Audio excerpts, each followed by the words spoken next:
Welcome back. Balaraju గారు, మీరు చూస్తేనేమో అంబేద్కరిస్టు. ఏ పార్టీ అయితే మిమ్మల్ని కొనుగోలు చేయడానికి ప్రయత్నం చేసిందో, ఏ పార్టీ అయితే ప్రభుత్వాన్ని అప్పుడు అస్థిరపరచడానికి ప్రయత్నం చేసిందో ఆ పార్టీ తీవ్రస్థాయిలో సిట్ విచారణ కూడా ఎదుర్కోవాల్సి వచ్చింది. అనేక కేసులు అయ్యాయి. బీజేపీకి సంబంధించిన కీలక నేత కూడా ఇందులో భాగస్వాములు ఉన్నారని ఆయనకు కూడా ఎంత రచ్చ అయిందో మీకు తెలుసు. జాతీయ స్థాయిలో రచ్చ అయింది, ఇక్కడ కూడా రచ్చ అయింది. అలాంటి పార్టీలో మీరు చేరబోతున్నారా? ఒకవైపు రిజర్వేషన్లు రద్దు చేస్తుందని రకరకాల ప్రచారం జరుగుతున్న నేపథ్యంలో మీరు బీజేపీ పార్టీలో చేరాలని ఎందుకనుకో, ఒక్కసారిగా జాతీయ భావం ఎందుకు గుర్తొచ్చింది బాలరాజు? ఏ పార్టీ నన్ను కొనుగోలు చేసే ప్రయత్నం చేయలేదు. ఏ దేశంలోనో పుట్టి ఇక్కడికి రాలేదు. నేను పుట్టింది భారతదేశంలో. ఈ రోజు రాలేదు నాకు జాతీయ భావం. నేను ఒకవేళ నా నేపథ్యమే కనుక ముందు నుంచి చూసి ఉంటే, నేను డిగ్రీ చదివే రోజుల్లో ఎన్సీసీలో ఉన్నాను. నేను ఏబీపీలో అయితే లేరు కదా? ఏబీపీలో లేను, మరి ఏ విద్యార్థి సంఘంలో కూడా లేను. ఏ పార్టీ నన్ను కొనుగోలు చేసే ప్రయత్నం చేయలేదు. ఏ పార్టీలో చేరుతాననే నిర్ణయం నేను ఇప్పటికీ ప్రకటించలేదు. మీరు ఏ పార్టీ కొనుగోలు చేయలేకని చెప్తున్నారు కదా మీరు.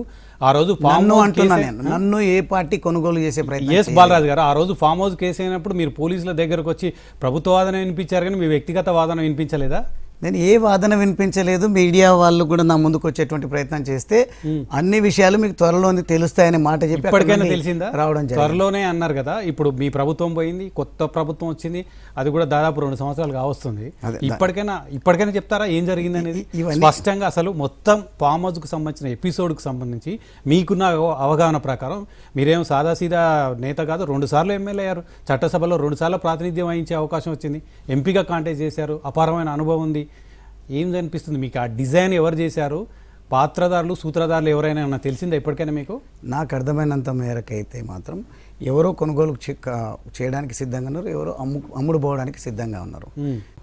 కానీ నేను మాత్రం ఆ సందర్భంలో కూడా నాకు అవకాశం ఏమొచ్చిందంటే, నిఖార్సైనటువంటి నిబద్ధత కలిగినటువంటి కార్యకర్త అని తేల్చుకోవడానికి, మరొకసారి ప్రూవ్ చేసుకోవడానికి అవకాశం వచ్చింది. ప్రూవ్ చేసుకున్నాను. నేను ఇప్పటి వరకు కూడా నేను పార్టీకి నేను ఎంత లాయల్. మీరేమో నిఖార్సైన నేతగా ప్రూవ్ చేసుకోవడానికి అవకాశం వచ్చిందని చెప్తున్నారు, కానీ ఆ రోజు ఆల్రెడీ మీరు అమ్ముడు పోవడానికి సిద్ధపడ్డారు.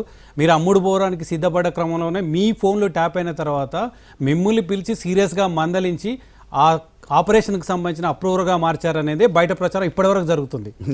నా కార్లో నేను సెల్ఫ్ డ్రైవ్ చేస్తూ తీసుకొని వెళ్ళిన. ఒకవేళ నేనే వెళ్ళినట్టయితే అప్రూవర్గా వెళ్ళడానికి ఆస్కారం. వెళ్తే మీ కార్ మీరే డ్రైవింగ్ చేసుకుంటూ వెళ్ళాలి.